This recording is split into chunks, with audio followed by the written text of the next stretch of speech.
मुट्ठी बांध लीजिए, मुट्ठी बांध करके बोलिएगा हमारे साथ। पहले मैं बोलूंगा उसको अदा करिएगा। युवा शक्ति जिंदाबाद, जिंदाबाद जिंदाबाद, युवा शक्ति जिंदाबाद, जिंदाबाद जिंदाबाद, महिला शक्ति जिंदाबाद, जिंदाबाद जिंदाबाद, महिला शक्ति जिंदाबाद, जिंदाबाद जिंदाबाद, भारतीय समाज पार्टी जिंदाबाद, जिंदाबाद जिंदाबाद, भारतीय समाज पार्टी जिंदाबाद, जिंदाबाद जिंदाबाद, रजवाड़ समाज जिंदाबाद, जिंदाबाद जिंदाबाद, रघुवंशी समाज जिंदाबाद, जिंदाबाद जिंदाबाद, नेता समाज जिंदाबाद, जिंदाबाद जिंदाबाद, भारतीय समाज पार्टी जिंदाबाद। जिंदाबाद जिंदाबाद। जय सहदेव,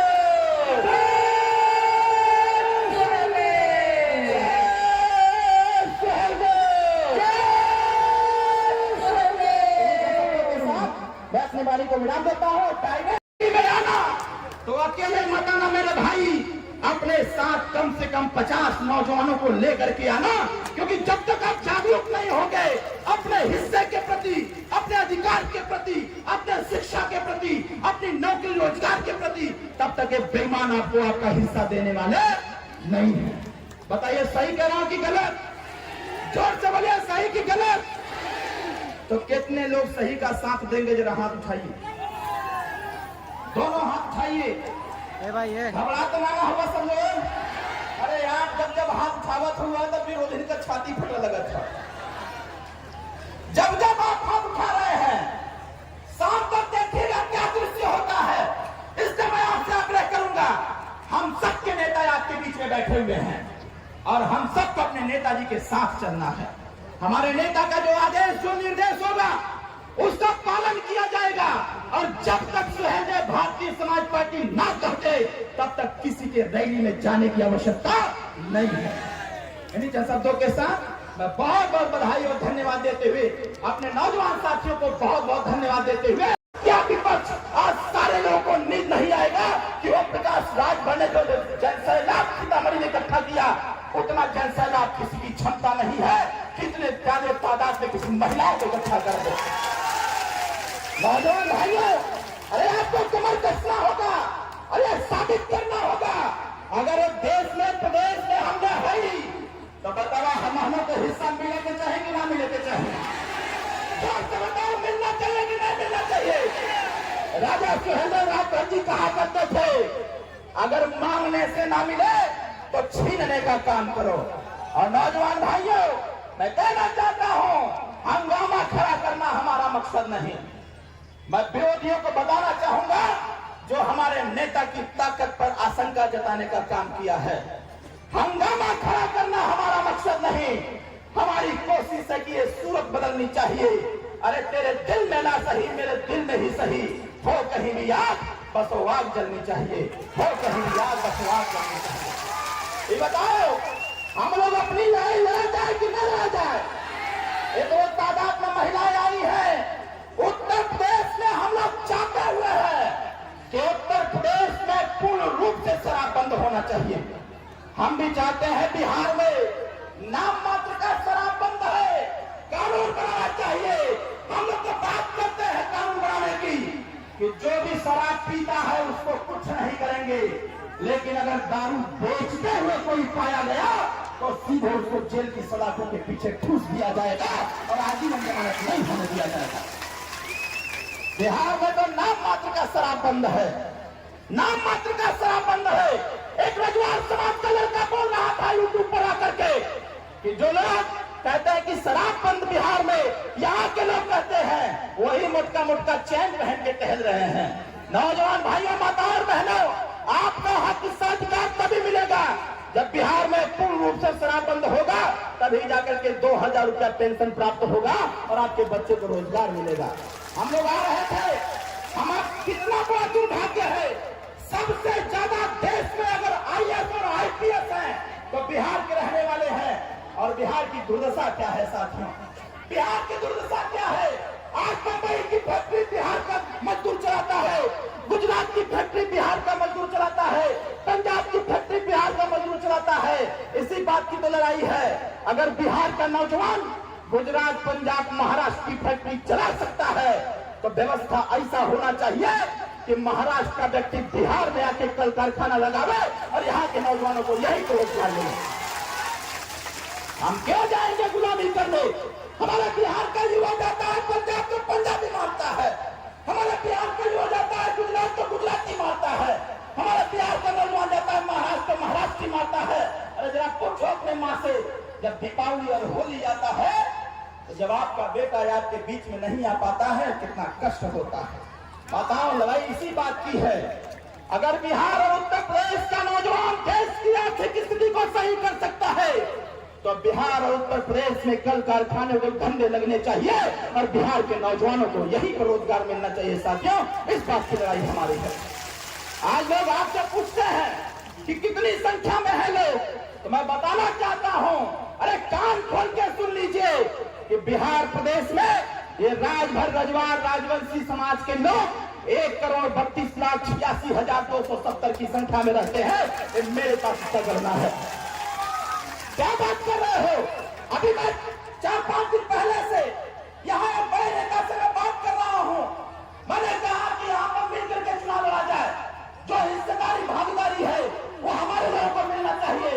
तो बड़ा नेता कह रहा था, अरे आपका यहाँ पर क्या है, बनाया है, वीडियो भेज दिया है। हमने कहा जो तुम्हारे पास नहीं है वो मेरे पास है, और जो मेरे पास है वो तुम्हारे पास, हमको छीन के हम लोग रहेंगे और मांगने का काम नहीं करेंगे। इन्हीं शब्दों के साथ मैं ज्यादा कुछ नहीं कहूंगा, बस एक आपसे अनुरोध करूंगा नौजवान भाइयों, ये बताओ बिहार में भी अपनी सरकार बननी चाहिए कि नहीं बननी चाहिए? कितने लोग चाहते हो कि अपनी सरकार बने, अपना विधायक और सांसद बने? जरा हाथ उठा के बताओ, दोनों हाथ उठा के बताओ भाई, हाथ नीचे करिए नौजवान साथियों। ये हमारे बस पर खड़े हुए हमारे युवा साथी, बस पर खड़े हमारे युवा साथी, अरे रखो अपने अंदर एक आग, उस आग को पैदा करो और पैदा करके बताओ हम लोग झुकने वाले नहीं है, क्योंकि हम ऐसे वंशज, ऐसे राजा के वंशज हैं जिन्होंने अपने 48 किलो की तलवार से 2.5 लाख लोगों का गर्दन काटने का काम किया था। ऐसे राजा के हम लोग वंशज। इससे साथियों मैं आपसे आग्रह करूंगा, आप यहाँ से जाइएगा गांव, जाने के बाद नौजवान साथियों याद रखना, पूरे बिहार में कहीं भी रैली हो बढ़ करके हिस्सा लेना, और हिस्सा लेते समय बताना सबको कि अब हम लोग भी अपना कदम पीछे हटाने वाले नहीं है। बताओ पीछे हटोगे? जोर से बनिए। ये बेईमान कहते हैं कि वोट का समय आएगा तो हम दारू पिलाएंगे, मुर्गा खिलाएंगे, पैसा बांटेंगे। अरे तुम्हारा पैसा अपने पास रखना, ये हमारा समाज दारू मुर्गा पैसा पर बिकने वाला नहीं है। इन्हीं शब्दों के साथ फिर मैं कभी आपसे मुझे मिलूंगा, मैं आऊंगा और सारी बातें होंगी, लेकिन एक बात का ध्यान रखना मित्र, अगली बार से जब भी नौजवान साथियों रैली में आना तो अकेले मत आना मेरे भाई, अकेले मत आना, जाकर के बताना नौजवान साथियों को, अरे शेर आया हुआ है बिहार की धरती पर। कहा गया, आप ही ने नारा लगाया था, देखो देखो कौन आया। आपने ही नारा लगाया है, देखो देखो कौन आया, तो आप ही लोग कह रहे थे शेर आया। जब शेर आ गया है तो फिर डरने की क्या बात है? इन्हीं बातों के साथ अंतिम बात कहते हुए अपने वाणी को विराम दूंगा। भी चाहते हैं कि जिस नारी को जिस दृष्टिकोण से देखा जाता है, आखिर ये नारी है क्या? तो ये नारी शक्ति है, सम्मान है, नारी शक्ति है, सम्मान है, नारी गौरव है, अभिमान है, नारी ने ही ये रचा नया इतिहास है। मेरा तन और मस्तक दोनों समर्पित नारी को मेरा प्रणाम।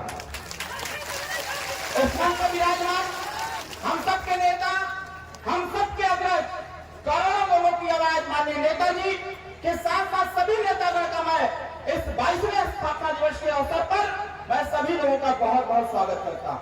और मैं आज ज्यादा समय नहीं दूंगा आपका, और न ही मैं अपना ज्यादा समय दूंगा। बस नौजवान साथियों, एक बात मेरे मन में है। एक दिन मैं वीडियो देख रहा था, यहाँ के एक वीडियो में बिहार का देख रहा था, और बिहार का कोई नौजवान इस पीले गमछे का परामर्शी जता रहा था, कह रहा था एक नेता ओम प्रकाश राजभर है, वहां करके कहता है बिहार में कि राजभर समाज करोड़ों की संख्या में रहता है, लेकिन वो लड़का बता रहा था कि ओम प्रकाश राजभर बोल रहे थे साथियों, आज नौजवान भाई यहाँ पर आए हुए हो, कहा गया है कि जो समाज अपना इतिहास नहीं जानता, अपने बड़े बुजुर्गों की कदर नहीं करता, वह समाज इस देश में कभी तरक्की नहीं कर सकता।